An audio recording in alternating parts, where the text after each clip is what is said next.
হুন্ডি online batting site বন্ধ করে দিতে পারে। 6 মাস নয়, 3 মাসের মধ্যেই দেশের অর্থনীতি ঘুরে দাঁড়াবে, পূর্বের যে কোনো সময়ের চেয়ে শক্তিশালী হবে। মাননীয় স্পিকার, আপনি জানেন পৃথিবীতে অর্থনৈতিক দুর্বলতার চেয়ে বড় কোনো দুর্বলতা নেই। মাননীয় প্রধানমন্ত্রীর আন্তরিকতায় 2019 সালে ক্যাসিনো বন্ধ হয়ে গেলেও দেশ এখন নতুন পদ্ধতিতে জুয়া শুরু হয়েছে।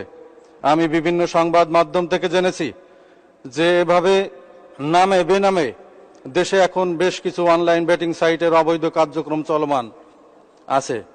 এই ব্যাটিং সাইটগুলোতে প্রতিদিন নিম্ন আয়ের মানুষেরাও তাদের রক্ত ঘামের বিনিময়ে উপার্জিত অর্থ খোয়াচ্ছে।